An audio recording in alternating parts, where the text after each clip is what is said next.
50-50 mélangés. Il faut que ça marche ensemble. C'est pas pour les filles, c'est pour qui alors? Que pour les garçons. Eh les gars, ça fait 10 minutes là que j'attends. Je suis pas une victime, je dois montrer que je suis fort. C'est ça le problème. Ariana, elle est gardienne. Et Lucie aussi. Maël, il repousse. Là, tu repousses. Moi, il est haut. On joue. Et là, je n'ai plus qu'à. Et après, je peux faire varier les formes. Allez Camille, allez Camille, allez Camille. Allez. Moi, je trouve ça génial de tenter de les faire bouger, de les faire vaciller dans la joie. Pique-lui son ballon! Tout est possible pour chacun. Toi, tu crois pas en toi et en fait, tu te rends compte que t'en es capable. L'égalité, c'est amener, que ce soit les filles et les garçons, aux mêmes chances de réussite. Bien ça, Luna, très bien. On nage pas, pour nous, c'est important. On se check et je veux plus voir ça là. La sensation, quand j'ai découvert que je courais plus vite que les garçons, je dirais, il y avait des ailes qui poussaient, littéralement.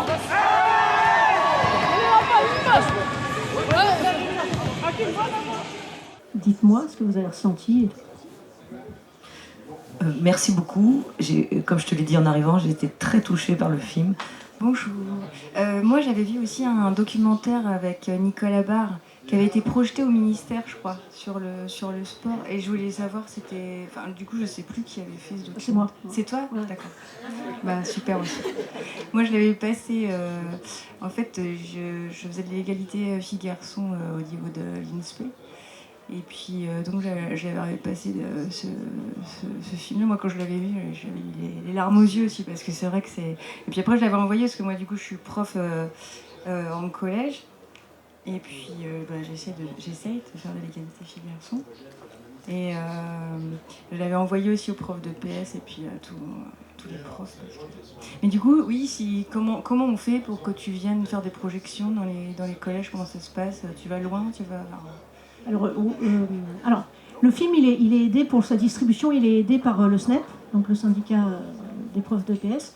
Et donc, alors, déjà, le film, il est soit en salle, auquel cas les gens ils achètent leur billet normalement, et on fait une projection débat dans la salle de cinéma. Donc ça peut être aussi des projections scolaires ou des projections grand public. Ça, c'est tout à fait possible. En général, ça intéresse les ciné, parce que ça fait du monde dans la salle. Et sinon, il y a un autre moyen qui est de louer le film. Et pour un collège, c'est un peu cher, parce que c'est 330 €. Mais le SNEP, justement, essaye de faire des démarches auprès du ministère pour qu'ils soient aussi en aide à la distribution pour que ça soit moins cher. Bonjour, merci beaucoup pour ce documentaire. Moi, ça m'intéresse beaucoup parce que je travaille avec des étudiantes et des étudiants aussi sur ce thème-là, qui veulent devenir professeurs des écoles. Et ce que je rencontre comme difficulté, c'est de permettre à chacun et chacune de prendre conscience de ce dont il est porteur. Et je me rends compte bien souvent que je suis évidemment moi-même très porteuse de ces schémas. Et je me demande à un moment comment mettre au travail ça. Donc évidemment, quand on discute collectivement, on se rend compte de choses. Je trouve que pour les adultes ou les formateurs, c'est le fait de passer par les étudiants ou les élèves, ça permet de montrer des choses. Mais je trouve difficile de trouver des lieux pour en discuter et faire que les personnes porteuses se rendent compte de ce dont elles sont porteuses. Oui, c'est vrai que c'est quelque chose qui est vraiment... Bon, ma mère, elle s'appelle Annick Davis, c'est une prof de PS qui a travaillé depuis 60 ans sur la question des rapports filles-garçons. Donc c'est pas l'égalité à l'école, des milieux populaires, des filles, des garçons. Et donc c'est pas une question nouvelle. Mais par contre, en termes, c'est vrai, de didactique, enfin de savoir quoi faire, c'est vraiment peu développé évidemment dans la formation, et puis difficile à mettre en place. Enfin, Corinne, c'est un bon exemple, parce que on est un peu toute seule, quoi. Là, elles ont l'avantage d'être un peu de Troyes, et à Corbeil, c'est un lycée qui a une grande culture de la danse notamment, mais de la question de l'égalité par la danse. Donc elles ont un peu d'appui, mais c'est compliqué pour les collègues, c'est super compliqué. Donc il y a nous, c'est pour ça qu'on est avec le SNEP, je sais pas si je peux faire la promo du SNEP, hein, mais il y a EPS et Société, donc qui est un truc lié à eux, et qui fait des stages et de la formation didactique sur ces questions-là. Par exemple, je prends l'exemple du foot, qui est un truc que quasiment à l'école on fait plus, parce que ça crée trop d'émotion chez certains petits garçons et c'est ingérable. C'est ingérable et ceux qui ne savent pas faire, c'est vraiment, vraiment violent pour eux le foot. Et donc du coup, il y a des formations par exemple avec notamment des footeuses pour voir comment on peut faire du foot à l'école qui soit pas quelque chose qui crée comme ça encore plus d'inégalités et de tension. Et donc c'est de la didactique, c'est-à-dire, là, moi dans le film j'ai mis un peu l'exemple, elle montre l'intérieur du pied. Quand elle lui dit faut que tu joues avec l'intérieur du pied, elle lui montre, et puis elle lui dit faut que tu décales un petit peu la balle, parce que sinon tu n'y arriveras pas. Ça a l'air un détail, mais pour moi c'était pas un détail, c'est de dire on n'y arrivera que si on travaille vraiment la question. Si on ne sait pas, on n'aime pas. Alors pour ce qui est du sport, il y a deux écueils. Le premier, c'est le temps du sport à l'école. Alors la formation des enseignants de premier degré, il n'y en a pas, quasiment, quoi. Enfin, il y en a si les gens veulent, etc. Et le temps sportif à l'école. C'est-à-dire que de toute façon, on fait de moins en moins de sport à l'école et de moins en moins de sport collectif, du coup, puisqu'il faut un terrain, etc. Tout ça, ça a l'air de la plainte. En fait, c'est un vrai problème. Enfin, moi, je trouve que le corps, et donc l'usage du corps à l'école, il n'est pas central et que c'est un vrai souci de société. C'est-à-dire qu'on est quand même en train de faire on ampute les enfants, quoi, hein, vraiment, quoi. Et donc, du coup, sur la formation, c'est vraiment d'arriver... voilà, il y a ces réseaux-là qui permettent vraiment de faire de la didactique du sport. Hein, je finis sur le foot, mais il y a par exemple un jeu qui est d'abord d'être 3 et pas d'être tout de suite en match et pas de dire bêtement les filles quand elles marquent ces 2 points, ce qui est par exemple vachement gentil au départ et dégueulasse parce que dégueulasse pour les garçons, dégueulasse pour les filles, parce que les garçons ils sont pas contents parce qu'ils valent pas la même chose et les filles elles savent qu'elles valent la moitié, donc dans les 2 cas. Donc là par exemple c'est un jeu où y a des buts de tous les côtés. Et quand on ne sait pas jouer au foot, une des questions, c'est d'arriver à contourner le ballon avec son pied, de taper dedans et de pouvoir marquer. Et s'il y a des buts de tous les côtés, on n'a pas besoin de faire le tout. Donc ça, c'est de la didactique, mais profondément, c'est vachement important parce qu'on est dans une société où vraiment, Nicole, elle utilise le mot empêcher, hein, les filles empêchées. C'est-à-dire que physiquement, et je le vois quand je fais des débats vraiment dans les lycées et tout, le corps des filles est empêché. Il n'y a pas de corset, mais il y a le mouvement. Et il est empêché, alors c'est mes filles qui m'ont dit ça et je trouve ça très juste, il est empêché sans que pour la plupart d'entre elles, la difficulté soit dite. C'est-à-dire que comme et ça se voit beaucoup en maternelle, les filles, elles doivent être comme ça. Et donc, que tu ne bouges pas quand tu es une fille, que tu ne prennes pas la parole, c'est pas très grave, toutes les copines font pareil. Et je dis c'est pas très grave, c'est grave, hein, mais c'est pas ressenti comme très grave, toutes les copines font pareil. Alors que pour les garçons, les petits garçons de maternelle, il y a une vraie tension mentale qui est, ils savent pas ce que c'est un garçon ou une fille, mais ils savent ce que doit faire un garçon et ce que doit faire une fille. Et pour les petits garçons, devoir faire le garçon, c'est épuisant. Parce que eux, c'est pas tous pareil, c'est tous plus. Et donc c'est vraiment enfin c'est important, quoi. L'empêchement du corps, il est important. Dernier truc, c'est la langue, hein. Ça c'est un truc, Corinne m'a vachement étonnée, moi. Alors parce que moi je suis arrivée dans le film, il y avait plein de choses que je voyais pas, c'est pour ça que j'ai fait le film, c'est qu'il y a des choses que j'ai appris à regarder alors que je les voyais pas, où se placent les garçons, où se placent les filles, etc. Et Corinne, elle utilise la langue inclusive, qui pour moi, c'est trop dur, enfin comme tout le monde. Et franchement, moi quand on filme toute la séance. Quand pendant 2 heures, t'entends chacune, joueur, joueuse, défenseur, défenseuse, marqueur, marqueuse, la séance, c'est pas la même, quoi. C'est vraiment pas la même, et c'est vrai pour tout. Et donc je lui dis, ça doit être vachement dur quand même de faire ça. Elle dit, c'est dur 15 jours. Et puis au bout de 15 jours, ce qui est dur, c'est d'avoir oublié un mot. Donc on se dit, merde, j'ai dit quoi ? J'ai oublié un mot. Et donc ce truc-là qui a l'air parfois d'un gadget, c'est un des premiers trucs qui change la donne, quoi. Et j'ai demandé aux enfants si ça les avait marqués. Alors il y a la moitié qui n'ont jamais entendu qu'elle faisait ça. Ils n'ont pas entendu. Et l'autre moitié qui a entendu. Et même ceux qui n'ont pas entendu, ils ont dit, oui, mais c'est vrai que quand même, il y a quelque chose dans son cours qui n'est pas pareil qu'ailleurs. Donc même s'ils ne s'en aperçoivent pas, et ils ne s'en aperçoivent pas, il y a quelque chose qui change. Donc c'est des bouger comme ça possible. Mais c'est vrai qu'il y a travailler ensemble et trouver des méthodes, c'est pour moi. Et c'est pire ailleurs, je pense, qu'en sport. Hein. on fait tout un truc sur allez les filles, faites des maths, faites des sciences, et à aucun moment on se pose la question didactique. Qu'est-ce qui fait au fond d'accord, il y a la représentation, d'accord, il y a tout un tas de choses, mais qu'est-ce qui fait que dans le fait de faire des maths, il y a un moment où elles ne se sentent pas être celles qui vont réussir. Moi, j'aime bien les maths, mais je ne suis pas pédagogue là-dessus, mais je me dis, par exemple, le fait que ça repose sur des démonstrations, je sais, je vais vous le montrer.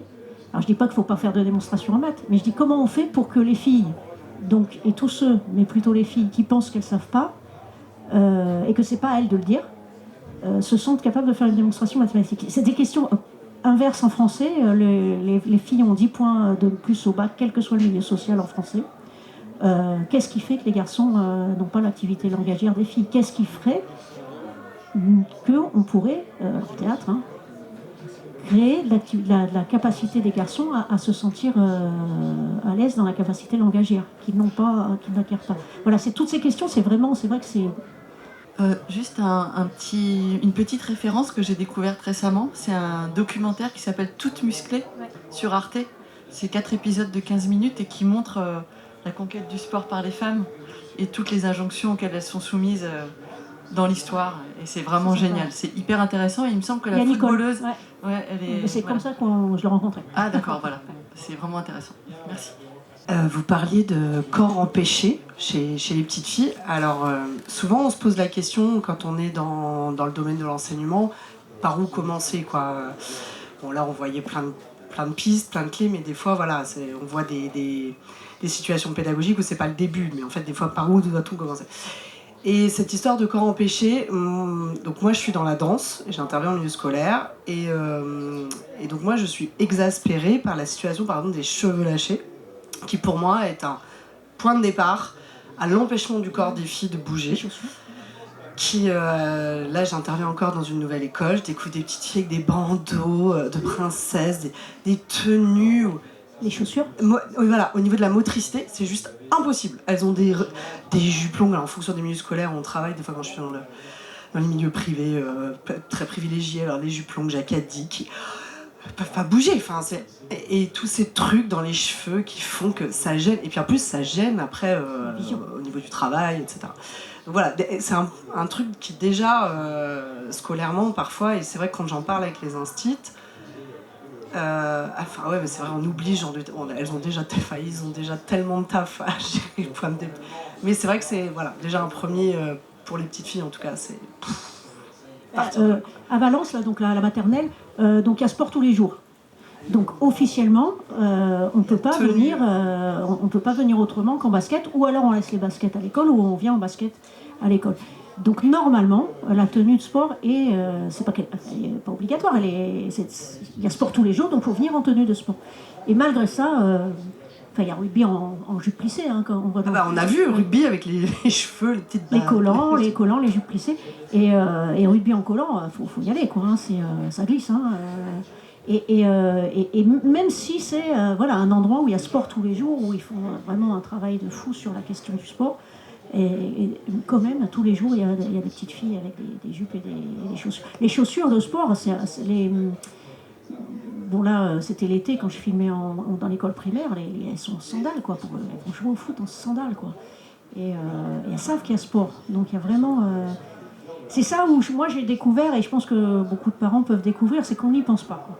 Il y a vraiment le truc de ne pas y penser. Et depuis la naissance, on pense très très bien à caractériser, même si on est dans une façon égalitaire de voir les choses, on est tout le temps en train de caractériser une fille par ses cris. Ne serait-ce que l'annonce, on ne connaît pas encore l'enfant in utero, qu'on sait déjà, la seule chose qu'on sait, c'est que c'est une fille ou un garçon, quoi. Donc on est dans ce rapport-là tout le temps à créer à limiter l'identité, parce que moi je ne suis pas pour que tout le monde se ressemble, mais au contraire, quoi. Décider d'avance que c'est une fille, donc, ou c'est un garçon, donc, et continuer comme ça tout le temps, quel que soit ce qu'on pense, on est en train de formater et d'empêcher, c'est vrai, les deux d'ailleurs, d'empêcher les deux de se penser. J'ai mon fils qui vient de rentrer en CP, donc la maternelle, je connais, c'est récent, et je me retrouve absolument pas. Mais vraiment pas du tout. Donc au niveau du sport, déjà là il est en CP, c'est juste une question d'organisation des professeurs. Donc si on sait que c'est tel jour le sport, tous les enfants, filles ou garçons, ils viennent en tenue de sport où effectivement ils ont dans le sac les baskets adéquates. Juste une question d'organisation. Il y a un jour la maîtresse qui nous a pas prévenu qu'il y avait sport, le jour avait changé. Eh ben, mon fils effectivement il était pas en jupe, il était en pantalon, mais il a dû quand même faire hockey en chaussettes parce qu'il avait pas ses chaussures. Mais ça c'est l'organisation des professeurs par rapport aux parents, c'est pas du tout une question de on empêche le corps des filles. Après, pour ce qui était du fait que les garçons prennent beaucoup la parole, eh ben, en maternelle et en primaire, je le retrouve pas non plus. À partir du collège, peut-être, mais en maternelle, absolument pas, et en primaire, absolument pas non plus. Et au contraire, elles sont pipelettes et elles font les maîtresses et elles parlent et elles s'expriment. Et il n'y a pas de place pour les garçons. Je me dis, mais waouh, il n'y a vraiment pas de place en ce moment pour les garçons à notre époque. Et même au niveau du fait d'être empêché quand on est petit, il faut venir voir chez moi parce que, enfin, je sais pas, ça a un cas à part. Elles sont pas pipelettes en classe. Elles sont pipelettes. Ah si. En cours de alors l'organisation de la maîtresse pose problème. En effet, dans la cour de récré, elles sont en train de bavarder. Ouais. Ah mais même en classe. Et moi j'ai filmé. Vous avez vu les images? Alors j'ai pas vu le film, mais du coup je vous écoute. Ah bah c'est sympa. Non mais. Oui, donc, certes, moi, mais moi je vous parle de ma réalité, des écoles que je connais en fait. Super, mais moi j'ai fait un film, donc j'ai passé des mois à regarder. Attendez, voilà. Donc vous n'êtes pas dans la classe. Non, mais moi j'ai passé des mois à regarder, et en effet j'avais à peu près le même point de vue que vous au début. Donc c'est intéressant parce que je pensais aussi que parce qu'elles sont justement dans l'activité langagière plus grande que les garçons, je pensais en effet que ça m'a étonné quand on m'a dit que les garçons levaient plus la main que les filles et tout, parce que je pensais comme vous, vraiment. Sauf que j'ai passé des mois et des mois dans des classes de tous âges, y compris en maternelle. Alors en maternelle, les garçons, ils lèvent tellement la main qu'ils sont comme ça, au bout d'un moment dans la classe. Et j'ai filmé, et les images, elles ne mentent pas. Et moi qui pensais comme vous, je peux vous dire un truc, c'est quand je fais les débats pareils, les filles ne prennent pas la parole. Les garçons prennent la parole. Ce qui est vachement bien pour les filles d'une certaine manière, elles écoutent plus. Donc du coup, elles sont un peu plus dans l'attention, donc peut-être qu'elles en profitent plus de l'école. Mais je peux vous dire un truc, vous n'êtes pas en classe, moi j'ai été dans plein de classes, j'y croyais pas, et je peux vous dire un truc, c'est que oui, les garçons, c'est eux qui parlent. Et les filles, à part toujours, il y en a peut-être une ou deux dans la classe qui sont les filles un peu plus déliées, mais toutes les filles ne parlent pas. Et elles ne parlent que si on les interroge, et encore. Et vraiment, je vous invite à regarder maintenant, à regarder plus précisément, parce que moi je pensais comme vous, sauf que je pense qu'il y a une prof dans Isabelle dans le film qui dit ça, c'est comme un filtre qu'on se met. C'est-à-dire à partir du moment où on regarde, étrangement on voit des choses qu'on ne voyait pas avant. Et notamment, par exemple, moi il y a un truc que je ne croyais pas non plus, c'est les garçons rentrent en premier et les filles après. Je disais non, les filles elles rentrent en premier parce qu'elles préfèrent l'école et les garçons ils n'aiment pas l'école, donc c'est des a priori tout ça. Hein. Et bien j'ai regardé collège, lycée, maternelle. Il y a les deux filles devant, enfin pas loin devant, mais il y a un paquet de garçons, et après il y a un paquet de filles avec quelques garçons. C'est-à-dire il y a une vraie hiérarchie chez les enfants qui s'organisent. Et je vous invite vraiment à regarder, vous me dites c'est pas ça, mais maintenant qu'on en parle, regardez. Vous regarderez et vous me direz. Enfin vous me direz, vous ne ratez pas, mais regardez. Et franchement j'étais comme vous, donc j'ai aucun problème à ce que vous disiez ça, mais franchement c'est tous nos a priori. Quoi. Parce qu'en vrai, il y a un vrai empêchement, et encore une fois, je dis, elles ne le ressentent pas comme ça, les filles, hein, mais ça fabrique de la pensée sur la place d'une femme ensuite, quoi. Et ça, on le revoit chez les adultes, hein, la manière dont la prise de parole se fait, quoi. Mes questions se sont accumulées au fur et à mesure des interventions. Moi, je suis prof en collège, et sur le fait que de l'empêchement, je pense qu'il est là depuis longtemps, et par le vêtement depuis longtemps sur les femmes. Enfin, on peut revenir sur le corset ou tout un tas de choses qui ont fait qu'on a limité les mouvements des femmes. Sur le vêtement au collège, ce qui est assez intéressant, c'est qu'en fait, ils perdent en féminité. Et en effet, le vêtement devient large, devient asexué, devient, en termes de couleur, on est sur du noir ou du gris. Enfin, il y a quelque chose de l'effacement des formes féminines qui est assez... Et même, ce qui est assez impressionnant, c'est aussi de voir dans le corps enseignant à quel point, quand elles n'obéissent pas à ces injonctions, ça fait peur. Moi, j'ai eu au moins 3 ou 4 altercations. Je parle d'altercations avec des collègues qui expliquent que quand il fait chaud, comme aujourd'hui, et qu'elles mettent un débardeur, ça perturbe les garçons. Donc voilà, ça c'est quelque chose que j'ai entendu de façon répétée. Je pars même pas sur les crop tops parce que alors là on pourra en faire des heures, mais sur voilà cette idée que ce corps ne doit pas être trop montré, ne doit pas choquer. Voilà, je voulais juste réagir là-dessus. Et j'avais une question que je me pose parce que j'ai vu moi le documentaire hier et sur le fait que au niveau du sport, au niveau de l'UNSS, de l'AS, tous les sports collectifs soient genrés, c'est-à-dire qu'il y a les équipes de filles, les équipes de garçons, et le rapport à cette section de basket qu'il y a dans le documentaire. Et je me demandais, qui relance un peu le débat qu'il y a dans l'équipe de PS, est-ce qu'il faut du coup séparer, pas séparer, et est-ce que justement cette AS un peu ségrégée comme ça, est-ce qu'elle n'empêche pas finalement une autre façon de voir l'intégration, le sport et le tous ensemble, quoi. Alors, d'abord sur la puberté, donc oui, c'est une vraie question, d'autant que dans les statistiques, hein, les clubs perdent une bonne partie de leurs enfants à l'adolescence, hein, et encore plus, évidemment, beaucoup plus les filles, 2 fois plus les filles que les garçons. Et ça veut dire que c'est une question qui n'est pas posée, la question de la puberté, parce que il y a plein de raisons qui font qu'elles arrêtent, des raisons de sortir le soir pour y aller, des raisons mais aussi des raisons de corps. C'est-à-dire qu'évidemment, on est moins performante à un moment, pas longtemps, mais à un moment. Le corps change, etc. Donc il faudrait que les clubs le prennent en considération. Et puis il faudrait vraiment un accueil sur la question des règles, sur la question de tout un tas de choses comme ça. Et ça, il y a vraiment une toute petite prise de conscience qui n'existe vraiment pas, quoi. Et cette question de la puberté, voilà, elle gêne, alors que... Et aussi, hein, chez les filles, moi quand je les ai interrogées, plus au collège qu'au lycée, au lycée ça va parfois un peu mieux, mais j'ai autre chose à faire, quoi, chez les filles, alors que les garçons apparemment ont moins autre chose à faire que les filles. Et notamment sur la question de la séduction, d'être une femme, etc., qui est étonnamment pesant pour des gens de 15 ans, quoi, mais des filles. Et donc cette question en effet de cacher son corps ou de mettre le crop top, mais dans les 2 cas d'être dans une injonction compliquée, quoi, ça c'est sûr. Sur la question de l'UNSS, donc l'UNSS, ce que j'ai compris, c'est qu'ils essaient de travailler dessus, de faire des compétitions mélangées. Mais se pose la question de la compétence, enfin ce qui se dit dans le film, hein, clairement, et du nombre. Donc pour l'instant on en est là, c'est-à-dire ce qui est chouette, je trouve, c'est que il y a une partie des profs de PS et donc des animateurs de l'UNSS qui se posent ces questions-là, qui essayent de faire par exemple et puis le sport change un peu, c'est-à-dire il y a des compétitions mixtes dans le sport, dans certains sports. Donc du coup ça permet quand même d'avoir quelque chose qui soit légèrement plus mélangé. Après, comme le dit Corinne dans le film, la mixité elle permet l'égalité, elle ne l'assure pas.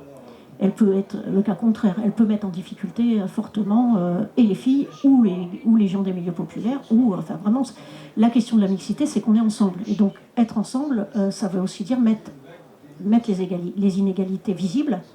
Et donc le combat pour l'inégalité commence là. Alors si on ne fait pas de mixité, il y a soi-disant plus de problème, il y en a, parce que comme dit le prof, la fille qui joue vachement bien, elle n'est pas super contente, et les garçons qui ne font pas qui n'ont pas envie de faire preuve de virilité plus, sont pas non plus à la fête.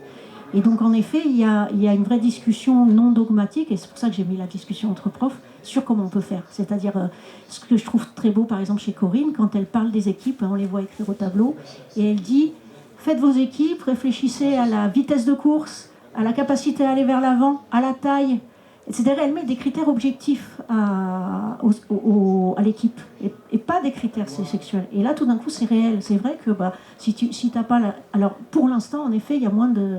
À part celles qui courent plus vite que les garçons, il y a moins de filles qui courent vite que de garçons qui courent vite. Donc, ça va se faire comme ça. Mais c'est pas les critères filles-garçons. Et ça permet aussi, en effet, a beaucoup plus de garçons s'éclater, on le voit en cours. Et alors, pour ce qui est du basket, donc c'est l'option basket. L'option basket, moi, au début, je n'avais pas l'intention de la filmer. C'est Corinne qui m'a dit, viens voir quand même, viens voir. Non pas parce qu'elle voulait en faire un exemple, mais parce qu'elle avait le temps de travailler avec eux sur tout un tas de questions, notamment cette question de l'égalité, même s'ils n'en avaient pas forcément conscience. Mais d'une part, elle choisit les gamins, non pas sur leur capacité sportive, mais elle les choisit pour tout un tas de raisons. Et elle leur propose de venir pour tout un tas de raisons. Donc il y a des gens très différents. Et pas les champions de l'école. Et donc ça, c'est le premier truc. Et le deuxième, c'est cette question de l'entraide, hein, du collectif. C'est-à-dire que ce qui est intéressant dans le sport collectif, c'est d'être collectif. Et donc les grands dadés qu'on voit qui rigolent, ils sont vachement contents d'expliquer aux autres comment tu fais. Et on voit avant une fille qui montre à un garçon comment on marque un panier. Voilà, ça c'est dans la classe normale, mais là où ils font basket en option, ils n'ont pas le droit d'ailleurs, hein, entre parenthèses, l'option normalement EPS c'est pas un sport. Mais bon, elle a pris option que basket, justement pour pouvoir pratiquer ça toute l'année. Et donc toute l'année, c'est vachement beau hein, quand on les voit jouer au basket, ils jouent vraiment. Et ils n'ont vraiment pas le même niveau, quoi. C'est assez... je suis incapable d'expliquer parce que j'ai pas vu longtemps, mais c'est superbe. Par contre, des fois, quand il y a des compètes, des fois, c'est des compètes mixtes. Elles arrivent à faire des compètes mixtes. Ou des fois, c'est des compètes des garçons ou des filles. Et les autres, ils viennent soutenir. C'est-à-dire que c'est l'équipe, elle est mixte. Et le challenge, le sport, à un moment donné, il peut ne pas l'être. Parce que la mixité, c'est pas... Voilà, moi, et les profs que j'ai vus, pareil, c'est pas un dogme. C'est-à-dire, s'il y a besoin à un moment donné que les filles ou les garçons se retrouvent, ils se retrouvent. Pour la danse, par exemple, c'est intéressant aussi, Corinne et Angel, elles font des groupes par affinité de 2 ou 3, c'est-à-dire être en confiance, être avec son pote ou sa copine, savoir qu'on peut y aller parce qu'on est en confiance, et elles rassemblent 3 et 3. Donc les 3 copains avec 3 copines qui ne se connaissent pas, etc. Pareil en escalade. C'est-à-dire qu'elles essayent de faire à la fois qu'ils se sentent bien et à la fois qu'ils expérimentent.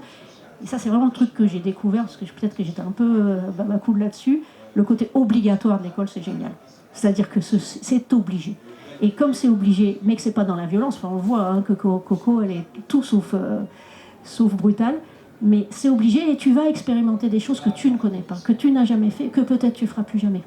Le titre qui est un peu bizarre, laisse pas ton corps au vestiaire, c'est ça. C'est-à-dire c'est ce qu'ils leur disent à la fin, en terminale, en disant bon maintenant laisse pas ton corps au vestiaire, parce que maintenant c'est toi qui décides, donc tu feras ce que tu veux. Merci, merci pour ce documentaire, vraiment. En plus, c'était incroyable de le pouvoir faire en si peu de temps. Je pense que ça a dû être très difficile, mais bravo. Juste sur les données chiffrées quand même de la crèche au lycée, en fait, il y a des études sociologiques qui existent, qui sont menées. On peut les retrouver d'ailleurs sur la plateforme Mathilda Éducation, où vous aurez la chance de retrouver d'ailleurs Nicole qui est dessus. Donc voilà, Mathilda Éducation, une plateforme pédagogique. Et en partie les données des études sociologiques là-dessus, avec vraiment des données chiffrées sur les comportements des enseignants-enseignantes envers les enfants, et aussi des enfants entre eux et entre elles. Et d'ailleurs, pour avoir mené en partie ça, moi ce qui m'avait interpellée, c'est justement comment les parents et le personnel de l'éducation se renvoient la balle. En fait, le personnel de l'éducation dit bah non, en fait c'est pas nous on fait pas de stéréotypes à l'école, mais par contre c'est les parents qui en font à la maison, c'est la société, blablabla. Et les parents disent bah non, nous à la maison vraiment on fait pas de différence, mais à l'école alors là voilà. Et après c'est humain, mais voilà, c'est la même division qu'on peut retrouver malheureusement entre travailleurs et travailleuses parfois. Et moi ce qui m'interpelle aussi, et ça j'aimerais bien savoir du coup comment ça a été pensé dans ce que vous avez pu observer, c'est justement autour de cette notion de rapport au corps, le fait que à minima il y a 3 filles par classe qui sont victimes d'inceste, et on compte plutôt 4 aujourd'hui puisque les classes sont en train d'augmenter malheureusement, et aussi un premier rapport sexuel, on sait que c'est toujours autour de 17 ans, et un premier rapport sexuel sur 6 pour les jeunes filles et non consenties.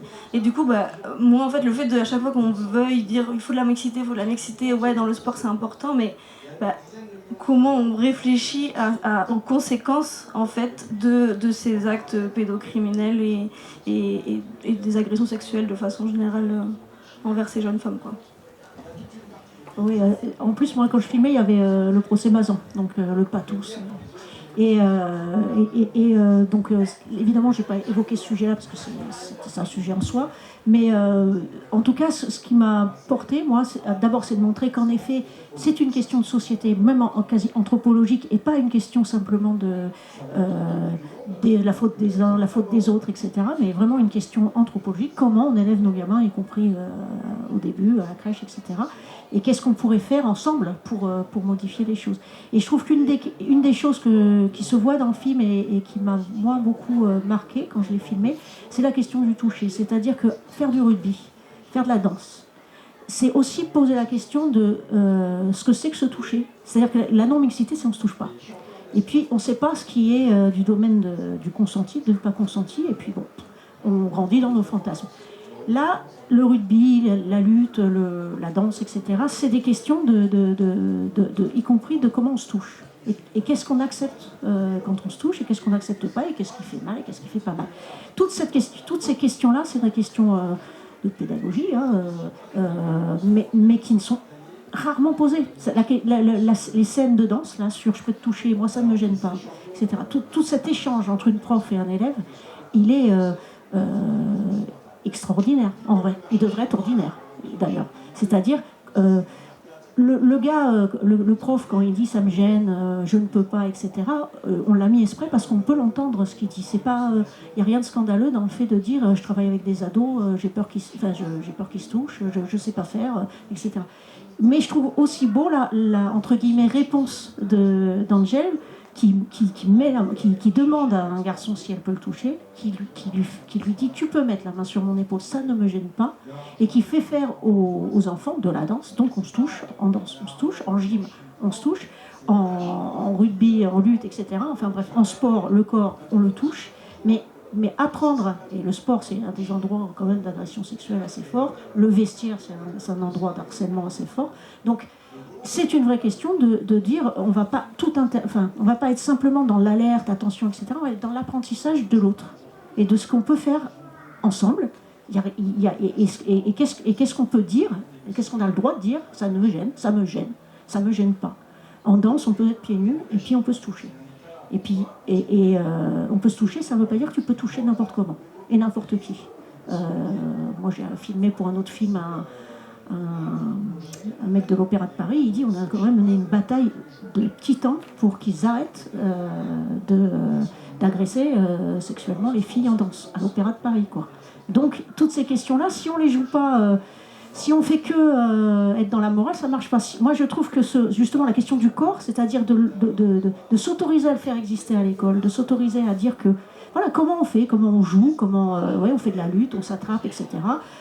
Faire de la lutte au collège, ça doit être pour le coup 2 fois un sport de combat, quoi. Mais il y a des profs qui travaillent là-dessus, quoi, et je trouve ça vachement chouette. Après, il y a tout le reste de Evars et par exemple, il y a pour ce qui est de Corbeil, par exemple, alors je l'avais filmé, mais ça rentrait pas dans le film. Ils ont un groupe de travail sur les violences sexuelles et sexistes, et ils ont un groupe de travail sur la place des trans et des LGBT à l'école et les difficultés qu'ils ont, par exemple en stage. Formidable stage en seconde, là. Pour les filles, arrivées à 15 ans dans une entreprise où tu es stagiaire, comment tu fais pour pas qu'il y ait d'agression sexuelle? À Corbeil, ils ont un vrai problème là-dessus, quoi. Pareil, est-ce que ça veut dire qu'on fait pas de stage? Est-ce que ça veut dire qu'il faut exiger que les stages, ça soit pas comme on fait, genre vas-y et puis démerde-toi et ferme ta gueule? Enfin, voilà, toutes ces questions-là, j'ai pas pu les traiter dans le film, parce que c'est vrai que c'est énorme comme question, mais sur la question du corps et du toucher, je pense que il y a plusieurs scènes du film qui vraiment soulèvent les questions de il faut que ça s'apprenne, quoi. Il faut qu'on apprenne l'autre. Et ça, c'est que de la mixité. Enfin, et d'ailleurs, oui et non, parce que ce qui est assez drôle, c'est Corinne qui m'en a fait la remarque, c'est le gars qui dit donc je peux pas, un garçon, une fille, ils peuvent se toucher là, mais pas là, enfin je sais plus exactement les endroits où il dit, la hanche. Coco, elle est lesbienne. Et donc quand le gars il disait ça, elle disait, elle se le disait dans la tête, elle l'a pas dit en réunion, hein, mais c'est pas les filles et les garçons, ça. C'est la question de la sexualité tout court. Et comment on pose la question de la sexualité tout court? Parce qu'il faut arrêter aussi de la genrer. Il n'y a pas qu'un problème entre les filles et les garçons. Il y a une question du rapport à l'autre. Et dans toute son étendue de l'autre, quoi. Oui, bonjour. Je suis enseignant, donc juste pour qu'on remette les choses dans le contexte par rapport à ce que je vais dire. Je vais un peu rebondir par rapport à ce que tu viens de dire, à savoir que moi je me suis toujours posé la question de la place du sport. À partir de la maternelle jusqu'au lycée, parce que quand on voit ce que justement le sport peut permettre dans le réinvestissement, partir d'une situation et derrière la réutiliser même au niveau pédagogique, on l'a vu dans le documentaire avec des enfants de maternelle, avec des collégiens, des lycéens, comment se fait-il que en fait il faut être dans une section sportive ou dans une option sportive pour avoir plus de 2 heures de sport par semaine? Combien de fois on a eu des collègues par exemple qui en primaire disent aux enfants si vous voulez mériter les heures de sport, il va falloir bien travailler en classe. Quand est-ce que l'éducation nationale va vraiment faire du sport un moyen peut-être central justement d'éducation aussi? On parle du toucher, apprendre le consentement à partir de ce toucher-là dès le bas âge, apprendre aussi de s'accepter, ainsi de suite. Enfin, moi, c'est vraiment cette question-là qui m'interroge. Ouais, et puis on est loin parce qu'on est, on est dans le bouger. Alors bouger, c'est pas du sport, hein, et donc bouger, c'est un vrai problème, quoi. C'est-à-dire que ça voudrait dire qu'il n'y a pas besoin de didactique, s'il n'y a pas besoin de, c'est le bouger, quoi. Alors c'est la santé, etc. Donc on est vraiment, je pense, de ce point de vue, dans une espèce de double langage qui est d'un côté on fait l'égalité filles-garçons et de l'autre côté on fait le bouger de la santé. Et alors le sport là-dedans, on supprime des heures au lieu d'en mettre, ça c'est sûr. On ne travaille pas dessus, c'est-à-dire que c'est pas le tout de dire... Enfin, il n'y a pas assez d'heures, et 2, il n'y a vraiment pas de travail sur ce que veut dire le sport. Et puis il y a une utilisation, alors là, justement du discours féministe, c'est-à-dire les filles n'aimeraient pas la compétition. Bon, alors quand tu perds, personne n'aime la compétition quand il perd. Hein.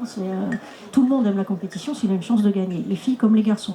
D'ailleurs, dans le film, il y a un gars qui dit « j'aime pas la compétition avec le corps que j'ai », et il y a une fille qui dit « bah oui, évidemment que c'est gagner que j'aime... c'est normal, parce qu'elle fait du foot et qu'elle aime le sport. Elle, son foot, c'est gagner.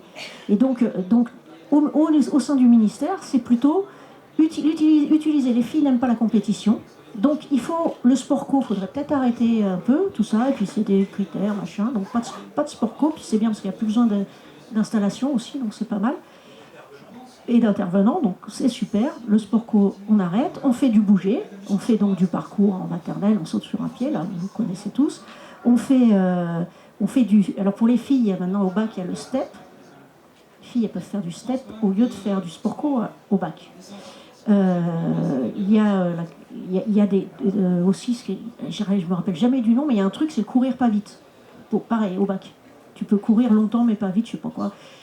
Bon, c'est-à-dire qu'il y a une utilisation du soi-disant féminisme, mais en fait qui est une réduction du plaisir de jouer, de la confiance en soi, de la force, de tout ce qui fait en fait une personne qui sent qu'elle peut être, voilà, sous couvert de pas embêter les filles, quoi. Et j'en parlais avec un éducateur qui disait « mais pourquoi tu veux que les filles elles soient aussi fortes que les garçons ?» Alors je lui disais « moi je m'en fous, je voudrais que tout le monde soit comme il peut être et au maximum de ce qu'il peut être. » Et je lui disais, mais quand même, quand tu as des mômes avec toi, quand c'est un garçon qui arrive pas, tu lui dis, vas-y, essaye, c'est pas possible. Et quand tu as une fille, tu lui dis, c'est pas grave, ma petite. C'est juste ça qu'il faut changer. Et ça, c'est vraiment quelque chose qui, pour l'instant, hormis les questions d'heures, etc., mais utilisé pour ça aussi, qui est, comme les filles n'aiment pas, faut plus les embêter. Là, c'est un peu pareil que sur les milieux populaires, comme ils sont pas bons, faut pas les embêter. Ben là, c'est les filles, comme elles n'aiment pas, faut pas les embêter, donc réduire l'exigence, réduire la place, quoi. Et vraiment il y a une vraie bagarre à mener, bon, que les syndicalistes mènent, mais qui perdent, je crois qu'ils perdent encore 1 heure là au collège l'année prochaine, je crois. Donc il faut qu'ils bataillent là-dessus grandement, et chez Corinne, ils ont perdu des heures donc depuis le Covid. Donc par exemple ils faisaient un truc de danse de tout le lycée 4000. Ils y faisaient danser des danses folkloriques aux mômes. Et donc ça allait des classes de lycée général au CAP, BEP aussi dans le lycée. Et du coup, ils faisaient de la danse, un système où tout le monde se retrouvait, les profs, les élèves, et les milieux populaires et les couches moyennes, c'est au Tarteret. Et donc ils faisaient un truc génial, ça s'appelait le bal d'Ouaneau, et il y avait un vrai orchestre, etc. Tout le monde répétait dans sa classe et tout. Et ben ils ont arrêté ça parce qu'ils n'ont pas assez d'heures pour le préparer, quoi. Donc c'est plutôt comme ça, quoi, je dirais. J'avais juste deux choses. Une référence que j'ai trouvée géniale aussi, c'est un petit album, un petit livre pour les jeunes qui s'appelle Renversante au pluriel. Et c'est un livre où la situation est inversée entre filles et garçons. À savoir, on est dans un monde où la fille domine, quoi.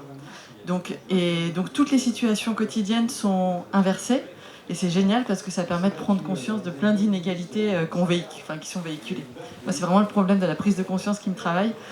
Et l'autre chose, c'est par rapport aux enfants, à la manière dont on les traite avant l'école ou pendant l'école, puisque les enseignants véhiculent ça aussi, justement, ce soin qu'on apporte à la petite fille, cet encouragement à se dépasser qu'on a pour les garçons, les couleurs, toutes les valeurs qui sont véhiculées par le commerce.